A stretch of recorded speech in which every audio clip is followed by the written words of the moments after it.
I was aiming at a man I couldn't see through my sight, and that's what kept me alive. December 16th, 1944. Bastogne. The Germans had us surrounded and my machine gun sight was shattered.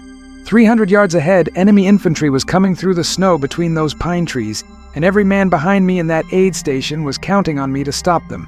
23 wounded soldiers who couldn't fight, couldn't run, couldn't do anything but bleed and wait. The manual said, without a sight, "You're useless." The manual was wrong. The shrapnel had hit 2 hours before dawn. We'd been dug in on the north side of the perimeter, my assistant gunner Martinez and me, when the German artillery started walking toward our position. You learn to count the seconds between impacts, learn to know if the next one's going to land close or if you've got time to breathe. This one landed close, real close. I felt the heat of it before I heard the explosion, felt metal bite into the sandbags in front of us. When I opened my eyes, Martinez was screaming, and the rear sight assembly on my M2 Browning looked like someone had taken a hammer to it. Martinez was hit in the shoulder, not bad but bad enough. I got a compress on it while he was still yelling, tied it tight with his belt. "You're going to the aid station," I told him. He tried to argue, but shock was setting in. I practically carried him back through the tree line to where the medics had set up in what used to be a barn. That's when I saw all 23 of them. Boys with missing legs, boys with chest wounds, boys who'd been fine yesterday and would be dead tomorrow if the Germans broke through our lines. Captain Hendricks was there, smoking a cigarette with shaking hands. West Point guy, smart as hell, but Bastogne was eating him alive like it was eating all of us. "Sullivan," he said when he saw my gun, "that sight's destroyed." "Yes, sir." "Get a replacement from supply." "Supply's got nothing, sir. They dropped ammunition yesterday, medical supplies the day before. No replacement parts." He took a long drag on that cigarette. "Then I'm pulling you off the line. Can't have a gunner who can't aim." That's when I heard it. That sound every man in Bastogne learned to hate. The diesel engines of German tanks, somewhere out in the forest to the north. Not close yet, but coming. And with tanks came infantry. Lots of infantry. "Sir," I said, "with respect, I can still shoot. Not accurately. Let me try." He looked at me like I'd lost my mind, but we both knew the math. We were spread too thin. Every gun mattered. Every position mattered. If he pulled me off the line, there'd be a gap, and gaps were how the Germans got through. "One chance, Sullivan. One chance. You miss, you're off that gun." I went back to my position and looked at what was left of my sight. The front post was gone completely, torn away by the shrapnel. The rear aperture was bent and twisted, useless. For a second, I thought about trying to aim down the barrel itself, using the feed tray cover as a reference point. Then I thought about something my Uncle Ray used to say back in Brooklyn. Uncle Ray had been a gunner in the First War, came back missing 2 fingers and most of his hearing. He'd taught me to shoot when I was 12, taken me out to the dumps on the edge of the city where we'd shoot rats with his old Springfield. "Frankie," he'd say, "the sight's just training wheels. You use it until your brain learns what the bullet's going to do. Then you stop thinking and start knowing." I'd never understood what he meant until that morning in Bastogne. I wrapped a piece of cloth around what was left of my sight assembly so I wouldn't be tempted to look at it, so my brain would stop trying to use something that was broken. Then I just looked downrange, toward where those diesel engines were getting louder. They came out of the trees about 0600, just as the sun was trying to burn through the clouds. I counted 14 men in the first wave, maybe 16. Standard German infantry tactics, spread out in a skirmish line, moving fast through the snow. With my sight intact, I would have been trying to center that front post on the lead man's chest, squeezing off controlled bursts, walking my fire. That's what they taught us at Fort Benning. That's what every manual said to do. Instead, I just watched them move. I didn't think about windage or elevation or trajectory. I watched the rhythm of their advance, the way they were angling through the trees, the space they were moving into. My hands found the grips of the gun. My thumbs found the butterfly trigger. And when something in my brain said, "Now," I pressed. The tracers arced out like red threads in the gray morning light. I wasn't aiming at anyone. I was aiming at the space they would occupy in the half-second it took my bullets to cross those 300 yards. The physics of it, the math of it, was happening somewhere in my brain that didn't use words or numbers. It was pure instinct, pure feel. 3 of them went down in the first burst. The others scattered, diving behind trees, and I adjusted without thinking, leading my fire to the left where I knew they'd run. Got 2 more. The rest retreated back into the forest, dragging their wounded. Sergeant Kowalski was in the foxhole behind me. He'd been watching the whole thing. When I finally took my hands off the gun, he crawled forward through the snow. "Sullivan? What the hell was that?" "What was what, Sarge?" "You didn't use your sight. I watched you. You never looked down once." "Sight's broken, Sarge." He examined the wrapped cloth, the destroyed metal underneath. Then he looked at where those Germans had been, at the bodies still lying in the snow. "How many you get? 5, maybe 6.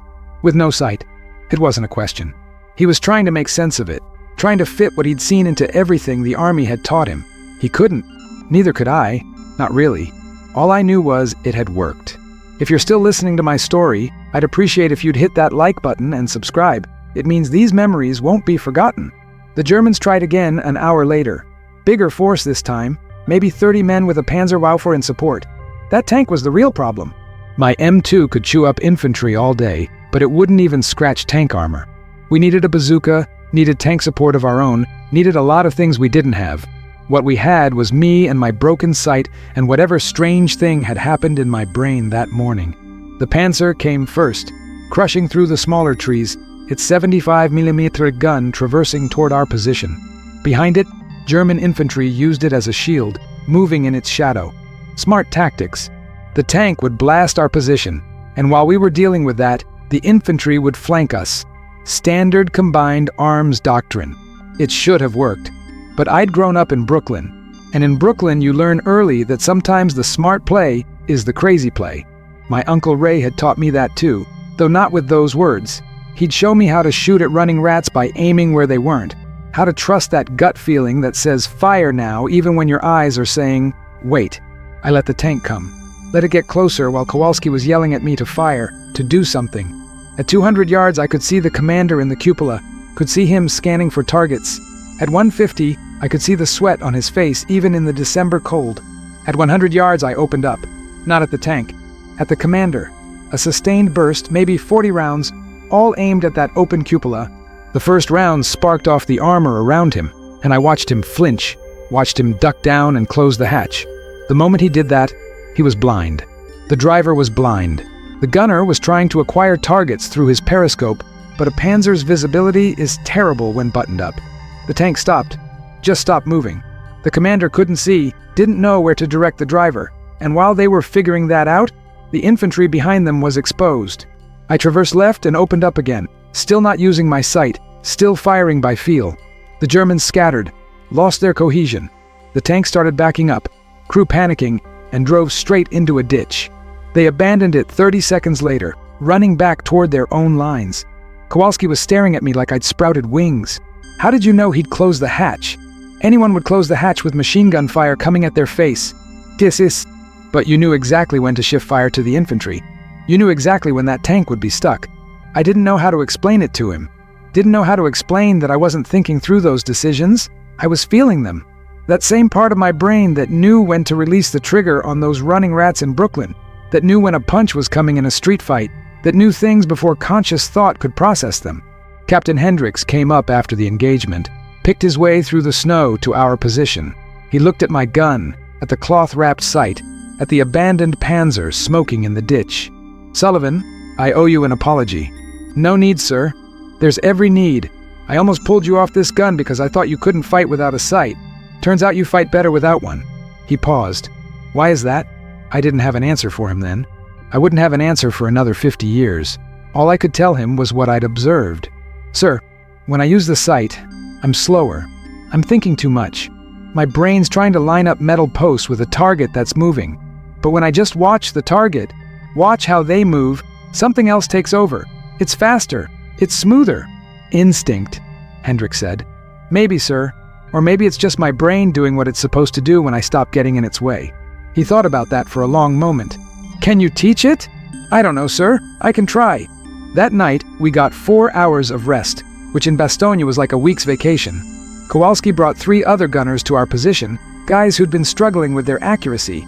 Richards from Tennessee, Lopez from New Mexico, and a kid named DeMarco who'd been a gunner for 6 weeks and still couldn't hit anything reliably beyond 100 yards. "Show them what you showed me," Kowalski said. I tried. I really did. I had them cover their sights with cloth like I'd done, had them try to fire at targets by feel instead of by precise aim. Richards got frustrated after 20 minutes, ripped the cloth off, went back to using his sight the traditional way. Lopez lasted longer, but couldn't break the habit of trying to line up those metal posts. DeMarco was different, though. DeMarco actually seemed to get it. "It's like shooting ducks back home," he said. My pa used to take me hunting, and he'd always yell at me for aiming too careful. Said if you think about it too much, the duck's already gone. You gotta point and trust. Exactly, I said. It's the same principle. Your brain can calculate where that duck's going to be faster than you can consciously think about it, but only if you let it, only if you don't force it to work through mechanical sights and conscious aim. DeMarco practiced for an hour in the darkness, dry firing at imaginary targets. By the end, he was moving smoother, faster. Not perfect, but better. I think I feel it, he said. It's like there's less steps between seeing and shooting. That's exactly it. You're removing the middleman. But Richards and Lopez never got it. They went back to their positions, still using their sights the traditional way, still trying to aim with conscious precision. And they were good soldiers, don't get me wrong. They did their jobs, but they were slower than they needed to be, less accurate than they could have been. Their brains were running the long way around when there was a shortcut right there in front of them. The siege of Bastogne lasted 6 more days. The Germans attacked our sector 4 more times. Every time I stopped them with that broken sight wrapped in cloth. By the 3rd day, other gunners were starting to notice. Word spread through the perimeter about the crazy gunner in the north sector who didn't use his sight. Some guys thought it was luck. Some thought I was lying, that I was secretly using my sight. A few guys tried to copy me, but most of them couldn't break their training. DeMarco, though, he stuck with it. He was in the sector east of mine, and on the 22nd of December, when the Germans made their big push, I heard his gun open up. Long, sustained bursts. The kind of fire control you only get when you're not thinking about it, when you're just reacting. He held his position for 6 hours straight, and when the attack finally broke, they found 73 German bodies in front of his foxhole. If you're still listening to my story, I'd appreciate if you'd hit that like button and subscribe. It means these memories won't be forgotten. Patton's Third Army broke through to us on the 26th. The siege was over. We'd held. We'd won. And I'd survived with a technique that nobody understood, that nobody wanted to hear about, that contradicted everything the manual said about how to employ a machine gun. But I'd survived, and that was what mattered. They gave me a Bronze Star for Bastogne. Captain Hendricks wrote it up, mentioned specifically how I'd adapted to equipment failure and maintained defensive effectiveness despite degraded sighting systems. That's how the citation read, all official and sanitized. What it meant was, I'd figured out how to kill efficiently without the tools I was supposed to use, and that had kept 23 wounded men from being overrun. After Bastogne, we pushed into Germany proper. The war was winding down, everyone could feel it, but the Germans were fighting harder than ever. These weren't conscripts or second-rate troops anymore. These were the fanatics, the true believers, the ones who'd rather die than surrender. Every town was a battle. Every bridge was contested, and I kept using my broken sight technique, kept firing by instinct instead of by aim. We were clearing a town called Krefeld in early March 1945, when I had to prove the technique worked to officers who still didn't believe. The town was mostly rubble, bombed flat by the 8th Air Force, but the Germans had set up strong defensive positions in what was left. Machine gun nests in upper floors, observers in church towers, kill zones covering every street. We'd lost 8 men trying to push down the main avenue, and the new company commander, a captain named Morrison, was ready to call in artillery and level the entire block. I'd been watching, though. I'd seen the muzzle flash from a German MG-42 in a church tower about 300 yards down the street. Beautiful position, perfect field of fire, completely dominating our approach. That gun was the key to the whole German defense. Kill the gunner, we could advance. Leave him there. We were pinned. "Sir," I said to Morrison, "I can get him." Morrison looked at me like I'd suggested we fly to the moon. "Sullivan, that's 300 yards in an urban environment, with crosswinds, through rubble. You'll never make that shot." "Let me try, sir. You don't even use your sight. I've heard about you. You're the one with the broken equipment who thinks he can aim by feeling." "It's not broken anymore, sir.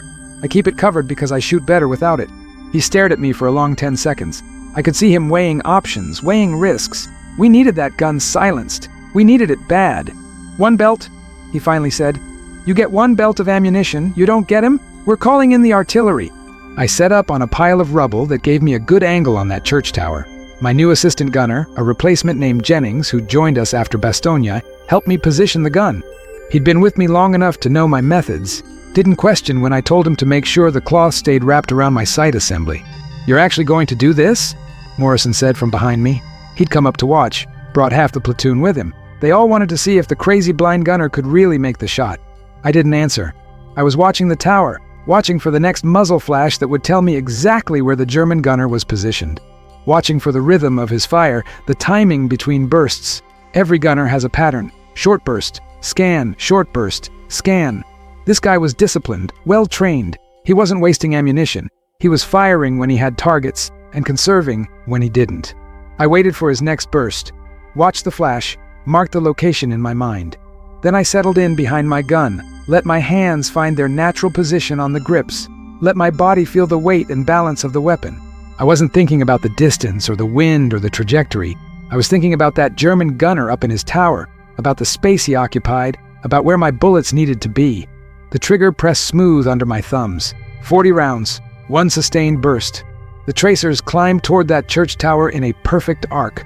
I watched them impact, watched the stone explode in puffs of dust and fragments. Watched the pattern of hits walk right across where I knew the gunner had to be positioned. The German gun went silent, stayed silent. No more muzzle flashes from that tower. Morrison was quiet for a moment. Then he said, "I'll be damned. You actually got him." "Yes, sir." "Without using your sight."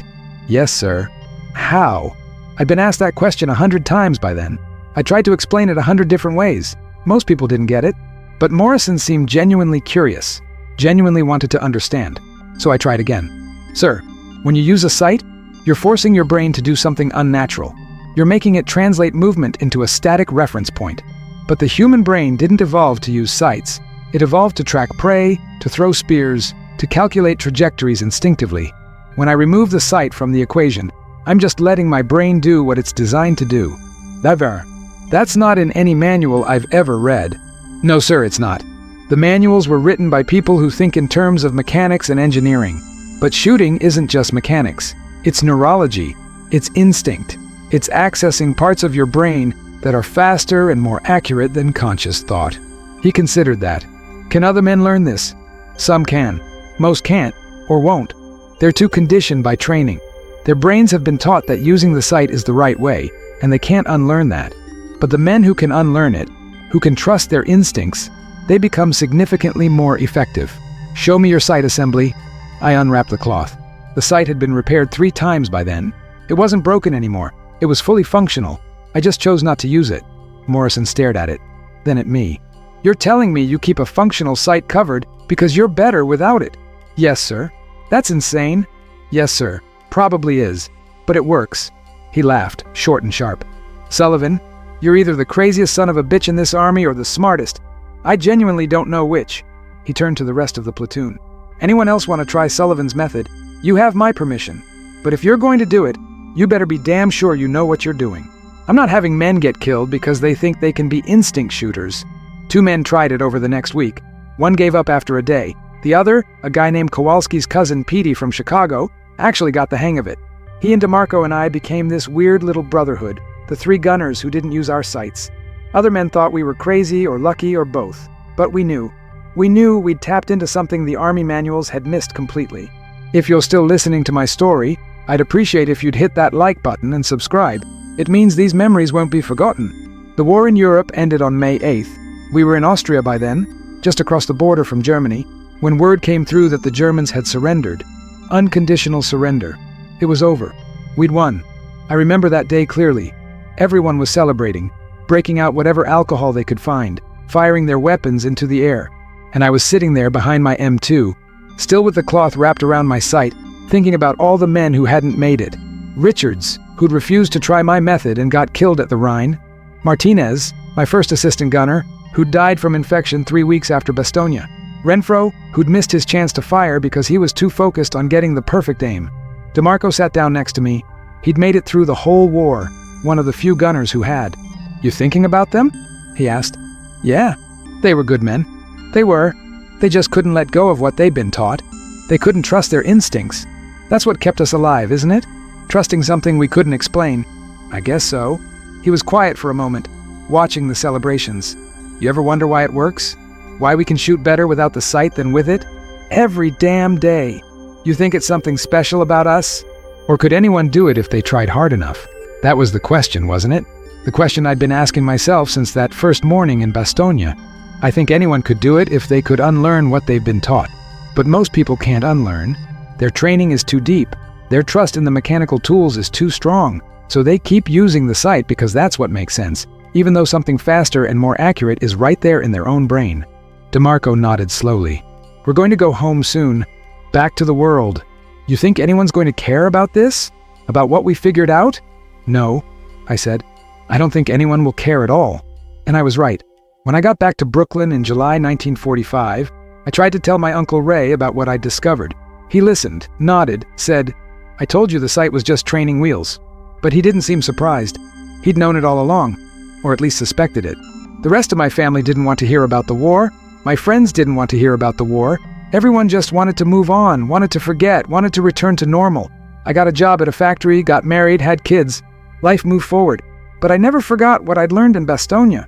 I never forgot that there was a better way to do things than what the manual said, that sometimes the most effective technique is the one that makes no logical sense, that trusts instinct over engineering. Years went by. Decades. I didn't think much about the war anymore, tried not to, but every now and then something would remind me. I'd be watching baseball and see a pitcher throw a perfect curveball, and I'd think about how he wasn't consciously calculating the angle and velocity, he was just feeling it. Or I'd watch my grandson shoot baskets in the driveway, and when he stopped thinking about his form and just threw the ball, his accuracy improved. It wasn't until 1998, when I was 73 years old, that I finally understood the science behind what I'd discovered. I was watching a documentary about World War I fighter pilots, and they mentioned something called deflection shooting. The idea that you don't aim at where your target is, you aim at where it's going to be. And the best pilots didn't calculate this mathematically, they felt it. They developed what the documentary called an intuitive understanding of three-dimensional geometry and relative motion. The pilots who tried to aim too precisely, who tried to use their gun sights to line up perfect shots, were the ones who got shot down. The aces, the ones who survived and thrived, were the ones who learned to trust their instincts, who stopped consciously aiming and started unconsciously predicting. That's when it all clicked for me. That's when I understood what had happened in Bastogne. I hadn't been lucky. I hadn't been crazy. I'd been accessing a part of my brain that neuroscientists were just beginning to understand. The cerebellum, the ancient part of the brain that handles motor control and spatial awareness. The part that can process information and make decisions faster than conscious thought. The part that allowed our ancestors to throw spears at running animals and hit them, not because they consciously calculated trajectory, but because their brains instinctively knew. When I was using my sight, I was forcing that information to run through my prefrontal cortex, the conscious thinking part of my brain. I was making it slow down, making it process through mechanical reference points and logical steps. But when I removed the sight, when I just watched the target and felt the gun, the information went straight to my cerebellum, straight to the part of my brain that's been calculating projectile motion for millions of years of evolution. I spent months researching it after that documentary. Read everything I could find about motor learning, about implicit versus explicit knowledge, about how athletes and fighter pilots and surgeons develop instinctive skills that bypass conscious thought. Turns out the scientific community had figured out what I'd stumbled onto in a frozen forest in 1944. They just used different words for it. They called it flow state. They called it unconscious competence. They called it embodied cognition. But it was all the same thing. The human brain has two ways of doing skilled tasks.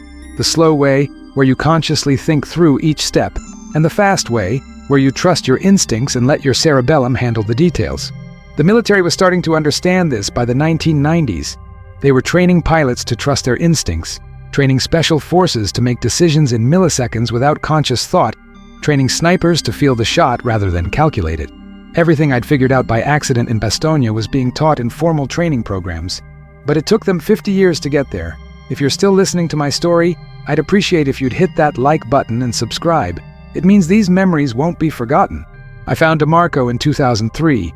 Took me months of searching through veteran registries, but I finally tracked him down to a retirement home in Phoenix. He was 81 years old, same as me, and his memory wasn't what it used to be. But when I mentioned Bastogne, when I mentioned shooting without sights, his eyes lit up. Sullivan? Frank Sullivan? Yeah, Petey, it's me. We talked for hours. About the war, about the technique, about how nobody had believed us. He'd tried to explain it to other soldiers after the war, tried to teach it to his sons when they went into the military. Nobody got it. Nobody wanted to hear that the manual was wrong, that the mechanical sights were actually slower and less accurate than human instinct. I stopped trying to explain it after a while, DeMarco said. People thought I was making it up, thought I was embellishing my war stories. Same here. My own kids didn't believe me, thought their old man was losing it. But we know it was real. We know it worked. Yeah, we know. DeMarco died 2 years later. Heart attack, quick and painless. I went to his funeral, met his family. His grandson was in the Marines, and after the service, he pulled me aside. My grandfather told me about you, about what you guys did in the war. He was a hell of a gunner, your grandfather. He said you taught him how to shoot without aiming, that it was faster. It is faster. It's also harder to learn. Your brain has to trust itself, and most people can't do that. Did you ever prove it? Like scientifically? No, never got the chance. By the time I understood the science behind it, I was too old to demonstrate it. The kid thought about that. But you know it works. I know it works. Your grandfather knew it works.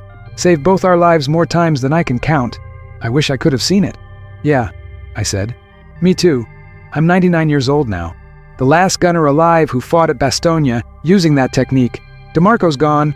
P.D. Kowalski's gone. Captain Morrison, Captain Hendricks, Sergeant Kowalski, every man who saw what I could do, they're all gone. And I'm here, trying to explain to a world that's forgotten that sometimes the best technique is the one that throws away the technique. I think about it a lot these days. Think about how many men might have survived if they'd been taught to trust their instincts instead of their sights. Think about Richards and Martinez and Renfro, good men who died because they couldn't break their training. Think about all the potential that was wasted because the manual said one thing and human neurology said another, and everyone trusted the manual. The military finally figured it out, like I said. Modern training programs teach instinctive shooting now. Teach soldiers to feel the shot instead of mechanically aiming it. They use different methods, different language, but it's the same principle. They've got studies now proving that experienced shooters are more accurate when they trust their instincts than when they consciously aim. They've got neurological scans showing that the cerebellum can process spatial information faster than the prefrontal cortex. They've got everything I discovered in 1944, backed up with science and data. But it took them 70 years. 70 years of soldiers using a slower, less accurate method because that's what the manual said. 70 years of trusting engineering over evolution. And I wonder how many men died in Korea, in Vietnam, in Iraq, and Afghanistan, who might have lived if someone had listened to the crazy gunner from Bastogne who said the sight was slowing you down. I'm not bitter about it. Not really. War is chaos, and people do what they can with what they know. The army was doing their best with the information they had. They couldn't know that the human brain had spent millions of years learning to throw projectiles at moving targets, that this skill was hardwired into our neurology, that mechanical sights were actually interfering with something our brains did better naturally. But I am sad. Sad that good men died because we were so convinced that the logical way was the right way, that the engineered solution had to be better than biological instinct, that training and manuals and mechanical precision were superior to millions of years of evolution. If you're still listening to my story, I'd appreciate if you'd hit that like button and subscribe. It means these memories won't be forgotten. I've been thinking lately about why I survived when so many others didn't. It wasn't because I was braver or smarter or better trained. It was because I was willing to throw away what I'd been taught when it stopped working. Because I was willing to trust something I couldn't explain or prove. Because when my sight got destroyed, instead of treating it like a disaster, I treated it like an opportunity. My Uncle Ray used to say that the best soldiers aren't the ones who follow orders perfectly. They're the ones who understand the intent behind the orders and adapt when circumstances change. He was right. The Army taught me to use a sight because sights improve accuracy for novice shooters. They're training wheels, like Ray said, but nobody taught me when to take the training wheels off. Nobody taught me that there comes a point where the tool starts limiting you instead of helping you. That's what I learned in Bastogne, that the map is not the territory, that the manual is not reality, that sometimes the best way to hit a target is to stop trying so hard to aim at it and just let your brain do what it's evolved to do over millions of years. I've tried to pass this lesson on, tried to tell my kids, my grandkids, my great-grandkids, not just about shooting, but about life, about how sometimes you have to trust your instincts even when they contradict what you've been taught, about how the most sophisticated tool you'll ever have is the one between your ears, and it works best when you stop trying to control it and just let it work. Some of them got it. My grandson, Jack, he's a surgeon now, and he tells me that the best surgeons are the ones who develop that same instinctive feel for the work. They stop consciously thinking about every cut and stitch and just let their hands do what they've been trained to do. The ones who stay in their heads too much, who think too carefully about every movement, They're slower and less precise. My great-granddaughter Sarah, she's a pilot. Fighter pilot, like the ones from that documentary that helped me understand my own technique. She says they teach something called situational awareness now, where you're not focusing on any one instrument or reading, you're absorbing everything at once and letting your brain process it instinctively. The pilots who fixate on their instruments, who try to fly by the numbers, they're the ones who crash. So maybe the lesson did get passed on. Maybe what I learned in that frozen forest, what DeMarco learned, what P.D. Kowalski learned, maybe it's finally being understood and taught and valued, not just in the military, but in surgery and aviation and sports, and anywhere that requires high-speed decision-making under pressure, but I still wish we'd figured it out sooner. Still wish Richards had lived to see his kids grow up. Still wish Martinez hadn't died from an infected wound because we couldn't evacuate him in time. Still wish all those boys who lined up their sights so carefully, who did everything the manual said, who died because they were doing it the right way, I wish they'd had a chance to learn the better way. I'm telling this story now because I'm 99 years old and I won't be here much longer. Because the last men who saw what this technique could do are gone, and soon I'll be gone too. Because I want someone to know that sometimes the manual is wrong. Sometimes the logical approach isn't the best approach. Sometimes you have to throw away the tools and trust your brain to do what it's been designed to do over millions of years of evolution. The sight on a machine gun is a useful tool. It helps novice shooters learn the basics. But it's just a tool, and tools can limit you as much as they help you. When I wrapped that cloth, Continuor 23.07, around my sight in Bastogne, I wasn't giving up precision. I was accessing a deeper, faster, more accurate kind of precision, one that existed long before we invented machines and mechanisms, one that's hardwired into every human brain, waiting to be trusted. That's what I learned. That's what kept me alive through Bastogne and Krefeld and all the other battles I fought. Not the sight, not the training, not the manual, just the willingness to trust something I couldn't fully understand, to let go of conscious control and let my brain do what it does best. And that's what I want people to remember. Not that I was a hero or a great soldier. I wasn't. I was just a kid from Brooklyn who got lucky, whose sight got destroyed at exactly the right time, who stumbled onto something that the Army would take 70 years to understand. But what I stumbled onto was real. It was valid. It was better. Sometimes the broken tool works better than the working one. Sometimes the accident reveals the truth. Sometimes you have to stop aiming and just shoot. That's what I learned in the winter of 1944. That's what I've carried for 75 years. That's what I'm telling you now, before it's too late. Before the last man who lived it is gone and it becomes just another forgotten story from a forgotten war. Trust your instincts. Trust your brain. Trust that millions of years of evolution gave you capabilities that no mechanical sight can match. And when the manual tells you one thing, but your gut tells you another, have the courage to throw away the manual and trust yourself. That's how I survived. That's how DeMarco survived. That's how any of us survive, really. Not by following the rules perfectly, but by knowing when to break them. Not by trusting the tools, but by trusting ourselves. I'm Frank Sullivan. I'm 99 years old. I fought in World War II with a broken sight that I chose never to fix. And I lived to tell about it because sometimes broken is better, sometimes the accident is the answer, sometimes you have to stop looking through the sight and just see. Remember that. Please, remember that when everything you've been taught tells you one thing, but something deeper in your brain whispers another truth. Remember that the manual isn't always right. Remember that evolution built something into your brain that's faster and smarter than any tool humans have invented. Remember to trust it. That's all I wanted to say. That's the story I needed to tell before I'm gone. A broken sight in Bastogne taught me more than 4 years of training ever did. Taught me that sometimes you have to throw away what you know to discover what you're capable of. Taught me that the human brain, when you trust it, when you stop forcing it to work the way you think it should work, is capable of things that seem impossible. I hope someone hears this. I hope someone understands. I hope the next time someone's sight breaks, or their tools fail, or their training doesn't match reality, they remember the old gunner from Bastogne who learned to shoot better without aiming, who trusted his instincts over his equipment, who survived because he was willing to do what made no sense. That's the story. That's what I learned. That's what I'm leaving behind. Trust yourself. Trust your brain. Trust evolution. Throw away the sight when it stops helping.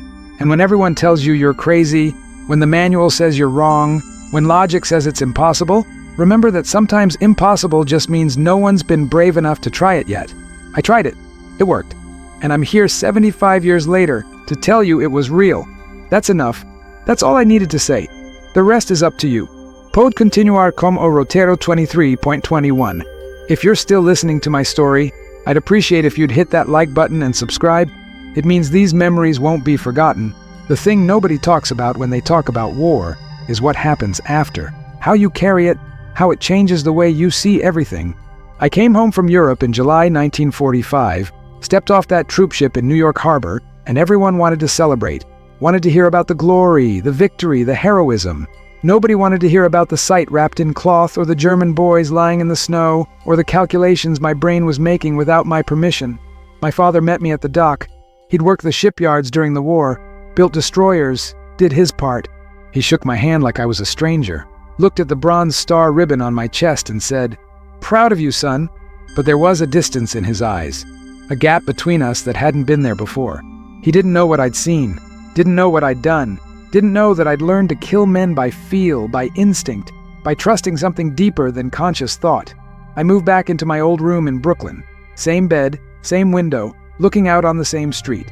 But everything felt different, smaller somehow, less important.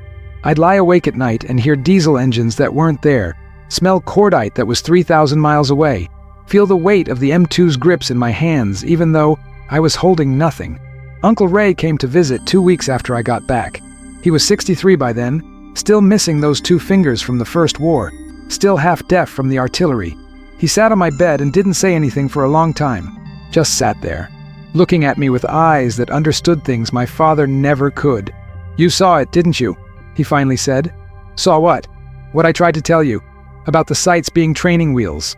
I nodded, couldn't find words for it yet. "How many times did it save you?" I stopped counting. He smiled, sad and knowing. Nobody believed me either. In 18, when I tried to tell the other boys, they thought I'd gotten shell-shocked, thought the gas had addled my brain. "But you know it's real because you lived it." "I tried to teach it to others," I said. "Most of them couldn't get it, couldn't let go of what they'd been taught. That's the way of things. People trust what they can see and touch more than what they can feel. They trust the metal sight more than their own brain, even though their brain's been calculating trajectories for 1,000,000 years, and the sight's been around for maybe 100. Some of them died because of it." Ray was quiet for a moment. "Some men always die. War's like that. But you're not responsible for what they couldn't learn. You're only responsible for what you tried to teach them." I wanted to believe that. Tried to believe it. But I kept seeing Richards at the Rhine, lining up his sights so carefully while the MG-42 was already traversing toward him. Kept seeing Martinez bleeding out in the aid station because we couldn't get supplies through. Kept seeing Renfro, who'd practiced with me for 2 weeks and still couldn't break the habit of trusting the mechanical over the instinctive. I got a job at a ball bearing factory in September. Precision work, measuring tolerances down to thousandths of an inch, making sure every bearing was perfect. It was mindless, repetitive, exactly what I needed. Show up, do the work, go home. Don't think about the war. Don't think about the sight. Don't think about the German gunner in the church tower who never knew what hit him. That's where I met Helen. She worked quality control, checking our work, rejecting anything that didn't meet specification. She was 23, dark hair, serious eyes, and she noticed things other people missed. She noticed the way my hands shook sometimes when I handled the bearings. Noticed the way I'd flinch when someone dropped a tool. Noticed that I was trying very hard not to be noticed. "You were over there," she said one day. Not a question. "Yeah. My brother was too. Pacific. He came back different. We all came back different. He won't talk about it. Smart man." But she kept asking, kept pushing gently, and eventually I started talking. Not about the killing, not about the bodies, but about the technique, about learning to shoot without aiming, about discovering that my brain could do things faster than conscious thought, about how it contradicted everything I'd been taught, but worked better than anything in the manual. Helen listened, really listened, and when I was done, she said something nobody else had said. "That makes sense." "It does. My father's a machinist. He always said the best workers are the ones who stop thinking about every movement and just let their hands know what to do. He calls it getting the feel. Says you can't teach it, you can only learn it by doing it so much that your conscious brain gets out of the way." That's exactly it. That's exactly what happened. So why does everyone think you're crazy? Because it sounds crazy. Because it contradicts the manual. Because people trust engineering more than they trust biology. She thought about that. People are wrong a lot. We got married in June 1946. Small ceremony, just family. Uncle Ray gave a toast about trusting your instincts, and my father looked confused, and Helen smiled because she knew what he really meant. We moved into a small apartment in Queens, and I kept working at the factory, and we built a normal life on top of everything that wasn't normal. But I couldn't let it go. Couldn't stop thinking about the technique, about how it worked, about why nobody understood. I started writing letters to the army, to the training commands, trying to explain what I'd discovered, trying to tell them that their manual was incomplete, that there was a better way to train gunners, that instinctive shooting was faster and more accurate than mechanical aiming. They never wrote back, or when they did, it was form letters thanking me for my service and assuring me that current training methods were based on sound principles and extensive testing. One major from Fort Benning sent me a 2-page letter explaining why mechanical sights were essential for accuracy, with diagrams and calculations and references to ballistic studies.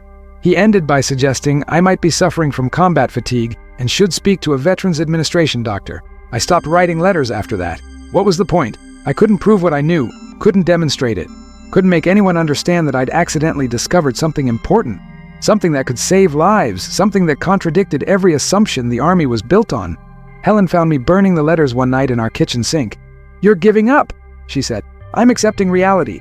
That's the same thing. Helen, nobody wants to hear this. Nobody believes it. I can't prove it without going back to war, and I'm not doing that. So, you're just gonna let it die with you? What else can I do? She didn't have an answer for that. Neither did I, so I buried it, pushed it down, focused on work and family and building a life. We had our first child in 1948, a boy we named Michael, our second in 1950, a girl we named Patricia. I taught them to throw baseballs, and I watched how their accuracy improved when they stopped thinking about their form and just threw.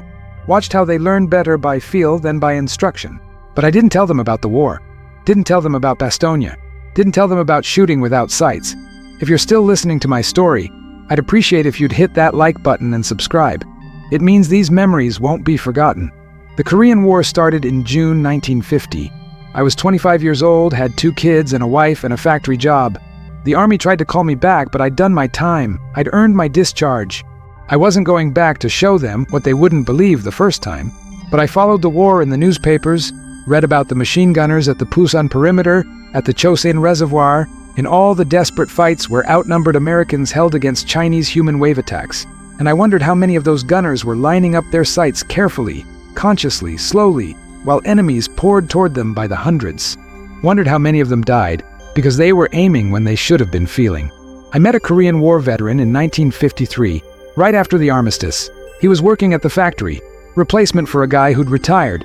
His name was Jimmy Park, and he'd been a machine gunner with the 2nd Infantry Division at Heartbreak Ridge. We got to talking during lunch break, the way veterans do, and eventually I told him about my technique, about shooting without the sight. He looked at me like I'd grown a second head. That's impossible. It's not. I did it for 6 months straight. You can't hit anything without aiming.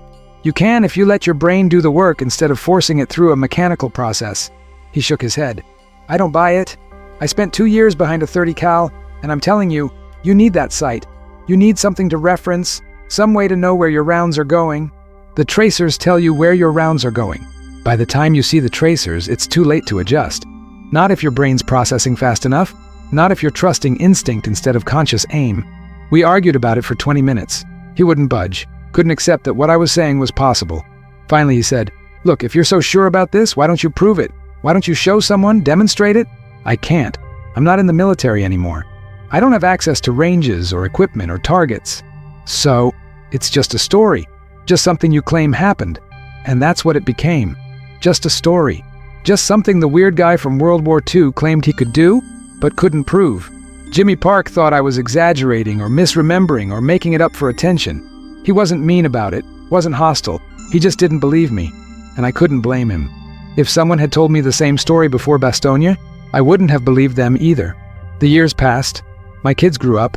Michael went to college, studied engineering, got a job designing aircraft components. Patricia became a teacher, married a good man, gave me grandchildren. I made supervisor at the factory, then manager. Helen and I moved to a house in the suburbs with a yard and a garage and a life that looked nothing like Bastogne. But every December 16th, I'd wake up cold. Every December 16th, I'd hear diesel engines and smell cordite and feel the weight of the M2 in my hands. Helen knew not to ask. She'd make coffee and sit with me, and eventually the day would pass and I'd be fine again until next year. Uncle Ray died in 1967. Heart attack, quick and clean. I spoke at his funeral. told stories about him teaching me to shoot in the Brooklyn dumps, about his wisdom that nobody understood. I didn't mention the war. Didn't mention that he'd been the only person who'd understood what I'd discovered. That felt private, sacred, something between him and me that didn't need to be shared with people who'd never lived it. The Vietnam War was raging by then. My son Michael got drafted in 1968. He was 20 years old, same age I'd been at Bastogne. I tried to teach him before he left. Tried to explain about instinctive shooting, about trusting your brain, about how the sight could slow you down if you relied on it too much. He listened politely, the way you listen to your father when he's telling you things you don't really believe. Dad, they've got new weapons now. M16s, not the old Brownings. Different sights, different systems. The principle's the same. The human brain hasn't changed. I'll keep it in mind. But I could tell he wouldn't. Could tell he thought it was just an old man's war story, exaggerated by time and memory. Could tell he trusted the Army's training more than his father's experience. And maybe he was right to. Maybe what worked in 1944 didn't work in 1968. Maybe the M16 with its different sights and different ballistics required different techniques. Or maybe I was just an old man trying to pass on wisdom that nobody wanted anymore. Michael came back in 1970. He'd been in the Central Highlands, seen heavy combat, earned a Purple Heart and a Silver Star. He didn't want to talk about it. Didn't want to hear my stories. We had one conversation about the war, late one night after he'd had too much to drink. "You were right," he said. "About what?" "About the instinct thing. About not relying on the sight. There were times when I was shooting, when everything was happening so fast and I realized I wasn't aiming anymore. I was just reacting, just letting it happen. And it worked." "Did you tell anyone?" "Who would I tell? Who'd believe me?" "I know the feeling." He looked at me then, really looked at me, and I saw the understanding in his eyes. The recognition that we'd both discovered the same thing decades apart, that we'd both tried to share it, that we'd both been dismissed as crazy or confused or traumatized. The look passed between us, that knowledge, and then he went back to his drink and we never spoke of it again. That's how it goes sometimes. The important things, the true things, they're too strange to share, too contradictory to the manual, too instinctive to explain. So you carry them alone and you pass them on when you can, and mostly they die with you. I retired from the factory in 1982. I was 57 years old, had a good pension, had Helen and the kids and the grandkids. We traveled a little, saw the country, tried to enjoy the years we had left, but I kept coming back to it, kept thinking about that technique, about what it meant, about why it had worked when it shouldn't have. That's when I started reading neuroscience, found books at the library about how the brain works, about motor learning and implicit knowledge in the cerebellum, found studies about how athletes develop instinctive skills, how the conscious brain can actually interfere with performance in high-speed tasks. Found everything I'd needed to understand what happened to me in Bastogne, except it had taken 40 years for the science to catch up to the experience. I wrote it all down. Filled 3 notebooks with observations, theories, connections between neuroscience and marksmanship. Wrote about how mechanical sights force information through the prefrontal cortex when it could be processed faster by the cerebellum. Wrote about how training can actually impair performance if it prevents instinctive responses from developing. Wrote about how the Army's manual was teaching men to be slower and less accurate than their biology allowed. Helen found the notebooks one day. "You're still thinking about this?" "I can't help it. It's been 40 years, Frank." "I know, but now I understand why it worked. Now I can explain it in terms that make sense." "Who are you explaining it to?" That was the question, wasn't it? Who was I writing this for? The Army didn't want to hear it. Veterans didn't believe it. Scientists weren't interested in the observations of an old machine gunner who'd accidentally discovered something about neurology. If you're still listening to my story, I'd appreciate if you'd hit that like button and subscribe. It means these memories won't be forgotten. I found DeMarco in 2003, like I said. That conversation changed something in me, knowing that someone else had lived it, someone else remembered, someone else knew it was real. For 46 years, I'd carried this knowledge alone, wondering if I'd imagined it, or misremembered it, or built it up into something it wasn't. But DeMarco remembered. DeMarco knew, and that validation, that confirmation, it mattered more than I can express. After his funeral in 2005, after I'd talked to his grandson, I went home and took out those notebooks, read through everything I'd written. All the theories, all the observations, all the connections between what I'd experienced and what science had discovered. And I realized something. I wasn't writing this for the Army. I wasn't writing it for scientists. I was writing it for myself, for the 19-year-old kid in Bastogne who'd stumbled onto something important and spent 70 years trying to understand it. I'm 99 years old now. Helen died 3 years ago. Cancer. Quick and cruel. She was the only person besides DeMarco and Uncle Ray who really understood what I'd discovered, who believed it without needing proof, who knew it mattered even if nobody else cared. I miss her every day. Miss having someone to talk to who remembers when all this was real and immediate instead of ancient history. My grandchildren come to visit sometimes. They're good kids, successful, living lives that have nothing to do with war or machine guns or instinctive shooting. They listen politely when I tell stories about World War II, but I can see the distance in their eyes, the gap between their world and mine. To them, 1944 might as well be 1844. It's history, not memory. It's something that happened to other people in another time. But my great-granddaughter Sarah, the fighter pilot, she gets it. She came to visit last month, and we talked for hours about situational awareness and flow states and unconscious competence. About how the best pilots aren't the ones who think through every decision, but the ones who trust their instincts. About how training has to get you to a point where you stop thinking and start knowing. "Grandpa," she said, "what you figured out in 1944, we're teaching that now. We call it different things. We understand the neuroscience better, but it's the same principle. Trust your brain.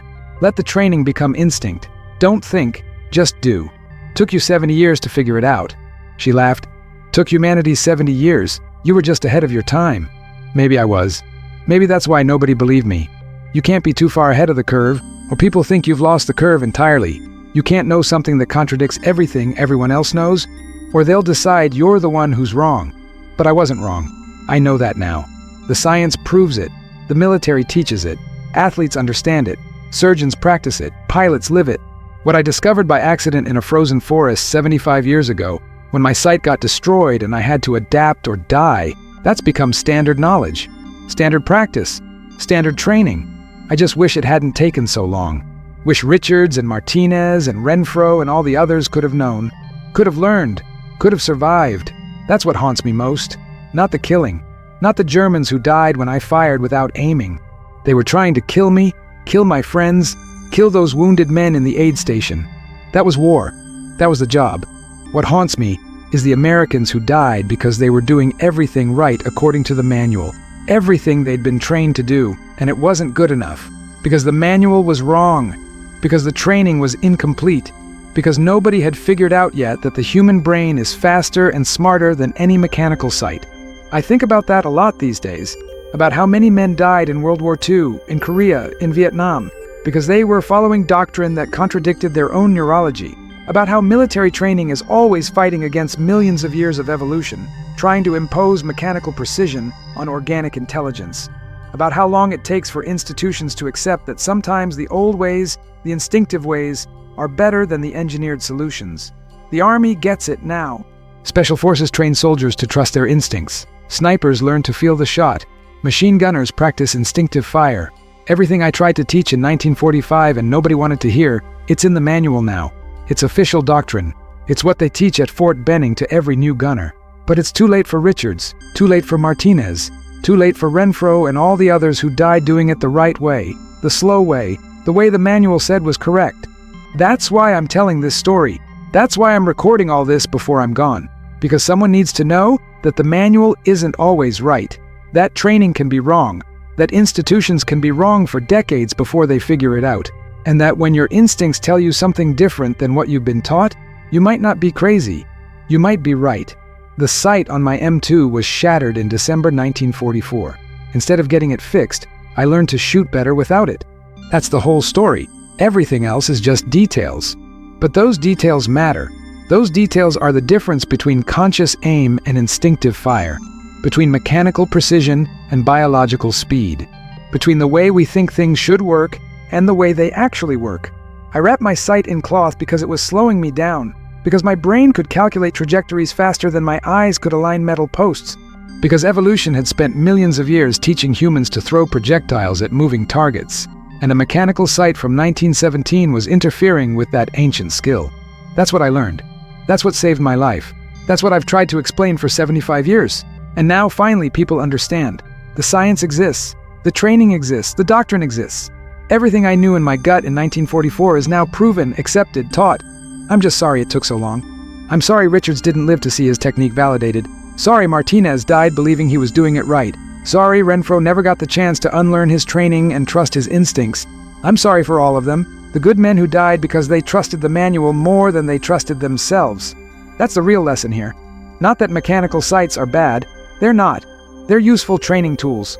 The lesson is that tools are just tools. They help until they don't. They work until they stop working.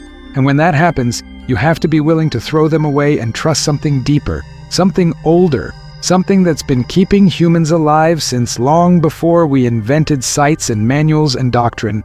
Trust your brain, trust your instincts, trust evolution. That's what kept me alive. That's what I learned. That's what I'm leaving behind. If you're still listening to my story, I'd appreciate if you'd hit that like button and subscribe. It means these memories won't be forgotten. The last time I held an M2 Browning was in 2015. There's a military museum upstate, and they'd heard about me somehow, about the old gunner from Bastogne who'd shot without his sight. They invited me up for a veterans event, asked if I'd talk to some active duty soldiers about my experiences. I was 90 years old, hadn't touched a machine gun in 70 years, wasn't sure I even wanted to, but Helen was still alive then, and she said, "Frank, go. Tell them. Maybe this time someone will listen." So I went. They had an M2 set up on a range, same model I'd used in the war. 84 pounds of metal and precision, same butterfly trigger, same devastating firepower. They asked if I wanted to fire it. "I don't think I can anymore," I said. "I'm 90, my hands shake, my eyes aren't what they were." "Just try," the range officer said. He was a captain, maybe 30 years old, wearing the tab of a ranger instructor. We'd be honored. They helped me get behind the gun. My assistant gunner, if you could call him that, was a young sergeant who'd done 3 tours in Afghanistan. He loaded the belt, made sure everything was safe, stepped back to watch. I looked down range at the targets. 200 yards, standard silhouettes, easy shots for a young man with good eyes and steady hands, impossible shots for a 90-year-old who could barely see through the cataracts. Then I did something I hadn't done in 70 years. I took a piece of cloth from my pocket, the same cloth I'd carried since 1944, and I wrapped it around the sight assembly. The young soldiers watching went quiet. The captain said, "Sir, you need your sight to—" "No," I said. "I don't." I settled in behind the gun, felt the grips in my hands, the same grips that had saved my life so many times. Felt the weight of the weapon, the balance, the way it wanted to be fired. And I looked downrange, not at the sight, not at any mechanical reference point, but at the targets themselves. My hands found the trigger. My brain did calculations it had learned 70 years ago and never forgotten. And I fired. The gun bucked and roared, and tracers arced downrange, and every single round hit center mass on those silhouettes. Not because I was aiming, because I was remembering. Because my brain still knew how to do this, even after 70 years, even through the cataracts and the arthritis and the tremor in my hands. When the belt ran dry, the range went silent. Every soldier there was staring at me, at the targets, at the cloth-wrapped sight. The captain walked downrange, examined the hits, walked back with an expression I couldn't read. "Sir," he said, "that's impossible." "No, it's not. It's just not in your manual yet. We're teaching instinctive fire now.